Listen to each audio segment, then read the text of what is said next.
아빠, 정말 여기가 아빠가 일했던 그 나라 맞아? 이건 그냥 꿈속 세상 같아. 비행기 창문 너머로 펼쳐진 서울의 밤은 그야말로 보석을 뿌려놓은 듯 찬란했습니다. 하지만 곁에 앉은 이른의 노인 라지브 씨의 눈동자엔 경이로움보다 깊은 회한이 서려 있었죠. 그가 기억하는 48년 전의 한국은 밤 12시만 되면 날카로운 사이렌 소리와 함께 도시 전체가 무덤처럼 숨을 죽이던 나라였으니까요. 먹고 살기 위해 이름조차 생소했던 가난한 나라. 한국의 부상 공장에서 기름때 묻은 작업복을 입고 청춘을 보냈던 인도 청년 라지브. 그가 48년 만에 다시 마주한 2026년의 대한민국은 더 이상 그가 알던 그 나라가 아니었습니다. 14억 인도 대륙의 청년들이 한국행을 외치며 열광하는 이유, 그리고 이른의 노인을 오열하게 만든 그 숭고한 사람의 향기는 대체 어디서 오는 것일까요? 지금 그 가슴 벅찬 재회의 현장으로 여러분을 초대합니다. 대한민국의 산증인이신 어르신, 저는 영상을 만들 때마다 항상 어르신의 매서운 눈과 깊은 통찰력을 생각합니다. 어르신의 좋아요는 저에게 주시는 합격 통지서와도 같아요. 영상을 보시고 부족한 점이 있거나 더해주실 지혜가 있다면 꼭 댓글로 남겨주세요. 사랑합니다. 저는 라지브입니다. 올해로 70이 되었고 인도 체나이에서 평생 작은 무역상을 하며 살아온 노인네입니다. 지금 제 앞에는 믿기지 않는 광경이 펼쳐지고 있습니다. 구름 위를 나는 비행기 창밖으로 보이는 저 빛의 물결. 저기가 정말 제가 알던 그 한국이 맞는 걸까요?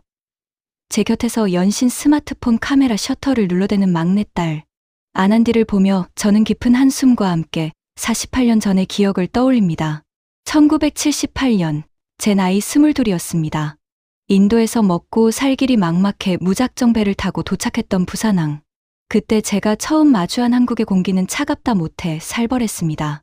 1인당 소득이 고작 $1,400라던 가난한 나라. 밤마다 울려 퍼지던 야간, 통행금지 사이렌 소리에 가슴을 졸여야 했던 그 시절의 한국은 제게 있어 온통 회색빛 어둠이었습니다. 그런데 지금 제 딸은 그 나라에 가고 싶어 몸달아 합니다. 인도 청년 90%가 한국 드라마에 빠져 있고 한국어를 배우는 게 성공의 보증수표가 된 2026년의 현실이 저 같은 노인에게는 도무지 현실처럼 느껴지지 않습니다. 아빠, 드디어 도착했어. 저기 봐, 인천공항이야. 아난디의 외침에 정신을 차려보니 비행기가 활주로를 미끄러지듯 달립니다. 공항 문이 열리는 순간 저는 숨이 멎는 줄 알았습니다. 48년 전 기름 냄새와 쇳가루 날리던 부산의 공장 지대를 기억하는 제게 이 공항은 마치 미래 도시의 정거장 같습니다. 바닥은 거울처럼 제 얼굴을 비추고 있고 어디 하나 먼지 한 톨 보이지 않습니다. 델리나 뭄바이 공항에서도 느껴보지 못한 이 압도적인 청결함과 질서. 제가 알던 진흙탕 길의 한국은 대체 어디로 사라진 것일까요? 입국 심사대로 향하는 길, 저는 딸의 손을 꼭 쥐었습니다. 혹시라도 꿈에서 깨어날까봐, 혹은 이 화려한 껍데기 속에 숨겨진 날카로운 가시가 제 딸을 상처 입힐까봐 두려웠기 때문입니다. 하지만 심사대 직원의 표정은 담담하면서도 정중합니다. 48년 전 외국인 노동자인 저를 매서운 눈초리로 훑어보던 감시의 시선은 온데간데 없습니다. 30초도 안 되어 여권에 도장이 찍히고 우리는 너무나도 매끄럽게 기적의 나라 안으로 발을 들여놓습니다. 공항 철도를 타고 서울역으로 향하는 길, 창밖으로 보이는 아파트 숲과 끝도 없이 이어지는 대교들을 보며 저는 자꾸만 눈을 비빕니다. 48년 전 비가 오면 장화가 빠질 정도로 진흙탕이었던 그 길들 위로 이제는 수만 대의 자동차가 조용히 흐르고 있습니다. 경적 소리 하나 들리지 않는 이 적막한 질서가 제게는 오히려 낯설고 차갑게 다가옵니다. 아빠, 이것 봐. 열차 안에서 와이파이가 터져. 인도에서는 상상도 못할 속도야. 신이 나서 SNS에 사진을 올리는 딸을 보며 저는 씁쓸하게 웃습니다. 그래, 겉은 화려해졌구나. 빌딩은 높아졌고 기술은 세계 최고가 되었겠지. 하지만 아난디야, 아빠는 걱정이 된단다. 사람이 만든 기계가 사람을 대신하는 이 나라에서 과연 48년 전 그 가난했던 시절에 우리가 나누었던 그 따뜻한 사람의 정도 살아남아 있을까? 서울역에 내리자마자 마주한 수많은 인파. 다들 약속이라도 한 듯 빠른 걸음으로 앞만 보고 걸어갑니다. 누구 하나 옆 사람에게 말을 걸지 않고 귀에는 이어폰을 꽂은 채 스마트폰만 들여다보는 사람들. 이 효율적이고 정교한 시스템 속에서 저는 문득 지독한 외로움을 느낍니다. 48년 전, 비록 말은 통하지 않았어도 서로의 어깨를 치며 소주 한 잔을 건네던 그 투박한 눈빛들은 이제 볼 수 없는 것일까요? 아빠, 왜 그래? 어디 아파? 걱정스러운 딸의 목소리에 저는 억지로 미소를 지어 보입니다. 하지만 제 마음속엔 여전히 의문이 가득합니다. 14억 인도인이 열광하는 이 화려함 속에 정작 우리가 잃어버린 소중한 무언가가 있지는 않을지. 저는 오늘 밤 이 화려한 서울의 야경 뒤에 숨겨진 진짜 한국의 얼굴을 찾아보려 합니다. 48년 전 가난했지만 따뜻했던 그 나라의 심장이 아직도 뛰고 있는지 말입니다. 서울에서의 첫날 밤, 저는 호텔 창가에 서서 한참 동안 밖을 내다보았습니다. 2026년의 서울은 잠들지 않는 도시더군요. 하지만 그 불빛들이 제게는 어쩐지 서늘하게 느껴졌습니다. 48년 전 부산의 밤은 무거웠습니다. 자정이 되면 온 도시를 흔들던 그 날카로운 사이렌 소리. 위잉 하는 소리가 들리면 모든 불이 꺼지고 거리엔 개미 한 마리 보이지 않았죠. 공포스러웠지만 한편으로는 그 정적 속에서 옆방 동료의 거친 숨소리를 들으며 우리가 함께 이 어둠을 견디고 있구나 하는 묘한 동질감을 느끼곤 했습니다. 그런데 지금 이 화려한 불빛 아래의 사람들은 저마다의 섬에 갇혀 있는 것만 같습니다. 다음 날 아침, 아난디는 저를 데리고 명동의 한 유명 식당으로 향했습니다. 드라마에서 봤다며 꼭 가보고 싶다던 곳이었죠. 하지만 입구에 들어서자마자 우리는 거대한 벽에 부딪혔습니다. 사람 대신 우리를 맞이한 건 커다란 유리화면, 키오스크였습니다. 아난디가 자신만만하게 다가갔지만 쉴 새 없이 바뀌는 화면과 낯선 한국어 메뉴들 앞에서 아이의 손끝이 파르르 떨리기 시작했습니다. 뒤로는 어느새 긴 줄이 늘어섰습니다. 아빠, 어떡하지? 자꾸 처음으로 돌아가. 딸의 당혹감이 제게도 전해졌습니다. 인도 같았으면 벌써 누군가 다가와 무슨 일이야? 내가 도와줄까? 하며 참견을 했을 겁니다. 하지만 여기 한국 사람들은 그저 조용히 자기 차례를 기다릴 뿐이었습니다. 시계 초침 소리가 들릴 것 같은 정막 속에서 저는 이 나라가 너무나도 차갑게 변해버렸다고 확신했습니다. 그래, 기술이 사람을 밀어냈구나. 효율이라는 이름 아래 친절은 사치가 되어버린 거야. 결국 우리는 주문을 포기하고 쫓기듯 식당을 빠져나왔습니다. 아난디의 어깨가 눈에 띄게 처졌습니다. 길을 물어보려 해도 마찬가지였습니다. 바쁘게 지나가는 젊은이들에게 말을 붙여보려 했지만 다들 이어폰을 꽂은 채 앞만 보고 달려갑니다. 눈을 마주치는 법이 없습니다. 48년 전 길을 잃고 헤매던 제 팔을 덥석 잡아 숙소까지 데려다 주던 그 이름 모를 한국인의 투박한 손길은 이제 전설 속 이야기일까요? 저는 딸에게 속삭였습니다. 아난디야, 아빠가 말했지. 여긴 내가 보던 드라마 속 세상이 아니야. 여긴 그저 기계처럼 돌아가는 차가운 도시일 뿐이란다. 그런데 그날 밤, 제 확신이 흔들리는 기묘한 사건이 일어났습니다. 다리가 아파 호텔 근처 카페에서 잠시 쉬기로 했는데 옆 테이블에 앉아있던 한 여성이 노트북과 가방을 그대로 둔 채 밖으로 나가는 게 아니겠습니까? 저는 제 눈을 의심했습니다. 14억 인구의 인도에서는 물론 제가 다녀본 전 세계 그 어느 도시에서도 이건 가져가세요라는 신호나 다름없었습니다. 5분이 지나고 10분이 지나도 아무도 그 물건에 손을 대지 않습니다. 심지어 카페 직원조차 눈길 한번 주지 않더군요. 아난디, 저것 좀 봐라. 누가 훔쳐가면 어쩌려고 저러는 거지? 제 걱정에 아난디가 웃으며 대답합니다. 아빠, 한국은 원래 이래. 이게 바로 K치안이라는 거야. 아무도 남의 물건에 손대지 않아. 여긴 그런 믿음이 있는 나라거든. 저는 충격에 휩싸였습니다. 낮에 본 그 무관심하고 차가워 보이던 사람들이 사실은 서로를 완벽하게 신뢰하고 있었던 겁니다.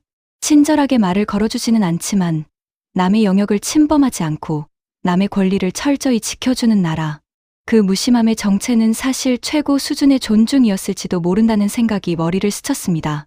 48년 전 부산 공장에서 자물쇠 없는 방에 짐을 두고 다녀도 아무것도 없어지지 않았던 그 시절의 정직함이 이제는 이 거대한 도시 전체의 질서가 되어 흐르고 있었습니다.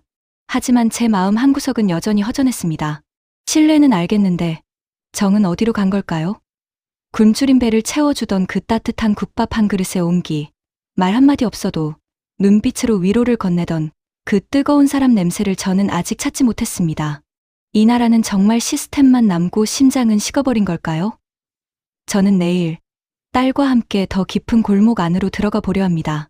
2026년의 한국, 그 화려한 껍데기를 한꺼풀 더 벗겨내면 제가 그리워하던 그 사람들을 다시 만날 수 있을까요?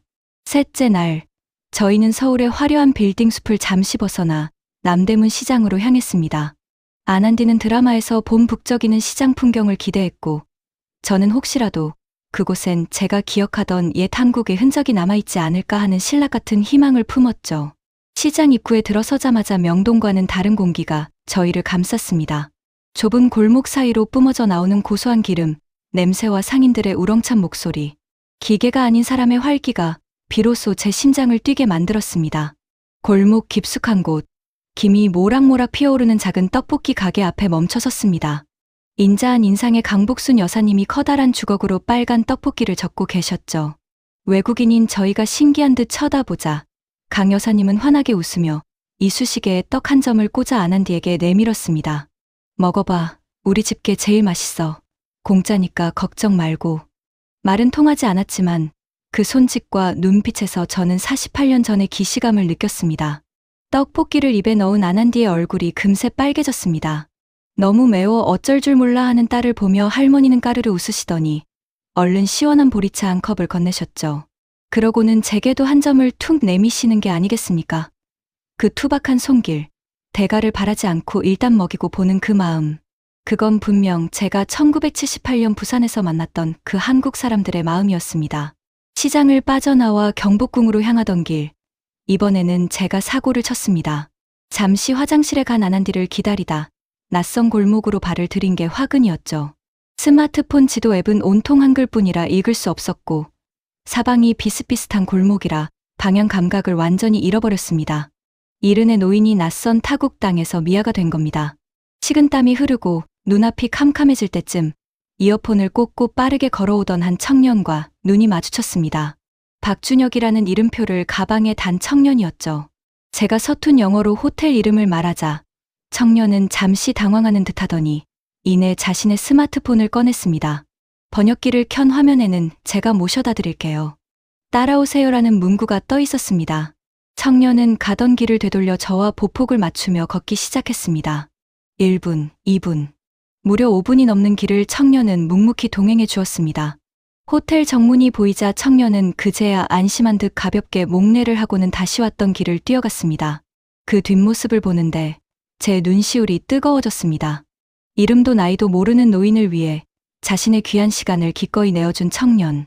48년 전 부산의 어두운 골목에서 길을 잃은 제 손을 잡고 숙소까지 말없이 끌어주던 그 노동자, 청년의 모습이 2026년의 한국 청년에게서 그대로 겹쳐 보였기 때문입니다. 그날 밤 호텔로 돌아온 저는 아난디에게 48년 동안 가슴속에 묻어두었던 이야기를 꺼냈습니다. 인도 라이나이로 돌아가던 날 공장 동료가 제 가방 속에 몰래 넣어주었던 눅눅해진 마른 김 한 봉지와 사탕 몇 알의 이야기를요. 아난디야, 아빠는 오늘 깨달았단다. 이 나라는 건물을 높이 세우고 기계를 잘 만들어서 선진국이 된 게 아니야. 48년 전 그 가난했던 시절에도 그리고 모든 게 풍족해진 지금도 모르는 이에게 선뜻 손을 내미는 이 따뜻한 심장들이 모여 기적을 만든 거란다. 딸의 손을 잡고 창밖을 보니 어제까지 차갑게만 보이던 서울의 야경이 이제는 수만 개의 따뜻한 촛불처럼 보이기 시작했습니다. 그 불빛 하나하나에 강 여사님 같은 인심과 이름 모를 청년의 친절이 깃들어 있다는 사실을 알게 된 거죠. 하지만 아난디는 여전히 제게 보여줄 것이 더 남았다고 합니다. 내일, 이 기적 같은 나라에서 우리 부녀가 마주할 마지막 풍경은 과연 어떤 모습일까요? 마지막 밤의 여운을 뒤로하고 대한민국이 이룩한 기적의 실체를 확인하며 딸의 꿈을 축복해야겠습니다. 마지막 날 아침이 밝았습니다. 오늘이면 정들었던 이 빛의 도시를 떠나 다시 체나이로 돌아가야 합니다. 아침 일찍 짐을 챙겨 호텔 로비에 앉아 있는데 아난디가 제 손을 꼭 잡으며 말합니다. 아빠, 비행기 타기 전에 딱 한 군데만 더 같이 가줘. 내가 한국에 오면 어디서 시작할지 보여주고 싶어. 딸아이를 따라 도착한 곳은 마포구의 어느 좁은 골목길이었습니다. 그곳에는 고시원이라는 생소한 이름의 건물이 서 있었죠. 아난디가 관리인 아주머니께 정중히 부탁해 빈 방 하나를 구경할 수 있게 되었습니다. 문이 열리는 순간 저는 숨이 턱 막히는 것 같았습니다. 5평도 되지 않는 아주 작은 방. 침대 하나와 책상 하나가 들어가니 성인 남자가 발을 뻗기도 버거워 보였죠. 48년 전 부산 공장에서 6명이 다닥다닥 붙어 자던 그 좁은 숙소방이 떠올라 가슴이 미어졌습니다. 내 소중한 딸이 타국 땅에 와서 이런 좁은 쪽방에 몸을 이어야 한다니 아버지로서 도저히 허락할 수 없다는 말이 목구멍까지 차올랐습니다. 아난디야, 이건 안 된다. 인도에 있는 내 방의 절반도 안 되는 곳에서 어떻게 지내겠다는 거냐? 제 목소리가 떨리고 있었습니다. 하지만 아난디는 방 구석구석을 가리키며 제 눈을 똑바로 쳐다봅니다. 아빠, 여기를 봐. 문에는 지문 인식 도어락이 달려있고 복도마다 CCTV가 24시간 돌아가고 있어. 여자 혼자 살아도 밤새 아무 걱정 없는 곳이야. 그리고 여길 좀 봐줘. 아난디가 저를 데리고 간 곳은 공용 주방이었습니다. 그곳에는 큼지막한 밥솥에 갓 지은 밥이 가득했고 찬장에는 라면 박스가, 냉장고에는 잘 익은 김치가 넉넉히 채워져 있었습니다. 여기선 쌀이랑 김치, 라면은 언제든 공짜로 먹을 수 있대. 보증금도 없고 월세만 내면 누구든 굶지 않고 꿈을 키울 수 있는 곳이야. 한국은 혼자 시작하는 사람들을 그냥 내버려 두지 않아. 그 순간 관리인 아주머니가 인자한 웃음을 지으며 제게 따뜻한 캔커피 하나를 건네십니다. 아이고, 인도에서 오신 아버님이신가 보네. 걱정 마세요. 우리 집 애들 다 내 자식 같아서 내가 반찬도 가끔 해다 날라요. 한국 사람들은 원래 그래요. 아주머니의 그 한마디가 제 가슴을 세차게 때렸습니다. 48년 전 추운 겨울 아침이면 노동자들을 위해 새벽 4시부터 뜨거운 국을 끓여주시던 그 공장 숙소 아주머니의 투박한 앞치마가 떠올랐기 때문입니다. 형태는 바뀌었습니다. 연탄불 대신 보일러가 들어오고 종이 문 대신 철제 도어락이 생겼습니다. 하지만 배고픈 이에게 밥을 내어주고 낯선 이의 안전을 살펴주는 그 마음은 48년 전이나 지금이나 한결같이 이 땅을 흐르고 있었습니다. 대한민국이 세계 10대 경제 대국이 된 비결은 반도체나 자동차 때문만이 아니었습니다. 바로 이 좁은 고시원 주방에서도 굶주림을 걱정하지 않게 배려하는 사람에 대한 예의가 살아있기 때문이라는 것을 저는 그제야 온몸으로 깨달았습니다. 알았다, 아난디야. 아빠가 졌다. 돌아가면 한국어 공부 열심히 해서 꼭 다시 오거라. 이런 마음들이 지키고 있는 나라라면 아빠가 안심하고 너를 보낼 수 있겠구나. 제 허락이 떨어지자 아난디는 제 품에 안겨 어린아이처럼 엉엉 울음을 터뜨렸습니다. 저 또한 딸아이의 등을 어루만지며 소리 없이 눈물을 훔쳤습니다. 48년 전 마른 김 한 봉지를 선물로 주던 그 동료의 마음이 오늘 제 딸이 머물 고시원의 라면 한 봉지로 이어지고 있다는 사실이 너무나도 경이롭고 감사했습니다. 인천공항 출국장으로 향하는 길, 공항철도 창밖으로 멀어지는 서울의 풍경을 보며 저는 마지막 인사를 건넵니다. 고맙다, 대한민국아. 48년 전 가난했던 청년 라지브를 따뜻하게 먹여주고 재워주더니 이제는 그 딸의 꿈까지 품어주는구나. 너희가 만든 건 건물이 아니라 바로 이 기적 같은 사람들의 마음이었구나. 비행기가 활주로를 차고 오르는 순간 제 가슴 속엔 묵직한 감동과 함께 우리 어르신들이 일궈낸 이 위대한 나라에 대한 깊은 존경심이 가득 차올랐습니다. 대한민국의 불빛은 영원히 꺼지지 않을 것입니다. 그 빛은 전기불이 아니라 바로 우리 사람이 서로를 비추는 따뜻한 온기에서 나오기 때문입니다. 안녕, 나의 청춘이 머물렀고 나의 딸이 꿈꿀 위대한 나라여. 48년 전 이름도 낯선 타국 땅에서 기름때 묻은 작업복을 입고 청춘을 바쳤던 한 인도 청년의 눈으로 본 대한민국의 기적, 여러분은 어떻게 들으셨나요? 라지브 씨가 그토록 놀랐던 것은 눈부시게 솟아오른 빌딩 숲이 아니었습니다. 48년 전 가난했던 시절, 옆자리의 동료가 묵묵히 밀어주던 반찬 접시의 온기가 오늘날 고시원 주방에 놓인 라면 한 봉지로, 그리고 낯선 노인을 위해 기꺼이 길을 안내하는 청년의 뒷모습으로 여전히 이어지고 있다는 사실이었습니다. 우리 대한민국의 어르신들, 참으로 고생 많으셨습니다. 여러분이 그 모진 세월 속에서도 내 자식에게는 가난을 물려주지 않겠다며 이를 악물고 일구신 것은 단순히 경제적인 풍요만이 아니었습니다. 아무리 배가 고파도 남의 물건에 손대지 않는 정직함, 모르는 이에게도 선뜻 떡볶이 한 점을 내미는 넉넉한 인심, 그리고 함께 잘 살아야 한다는 그 숭고한 책임감이 오늘날 전 세계가 우러러보는 대한민국이라는 거대한 나무의 뿌리가 되었습니다. 14억 인도 대륙의 청년들이 우리 한국을 동경하는 진짜 이유는 우리가 가진 기술보다 그 뒤에 숨겨진 사람의 향기 때문일지도 모릅니다.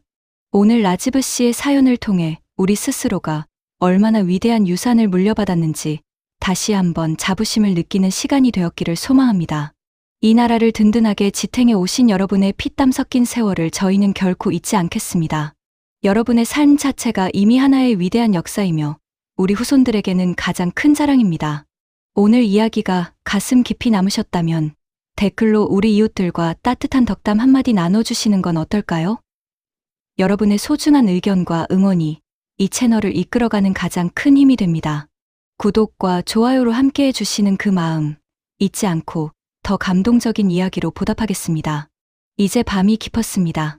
당신은 우리의 영원한 자랑입니다. 오늘도 긴 시간 함께해 주셔서 감사합니다. 건강 유의하시고 평안한 하루 되시길 바랍니다. 지금까지 글로벌 감동 코리아였습니다.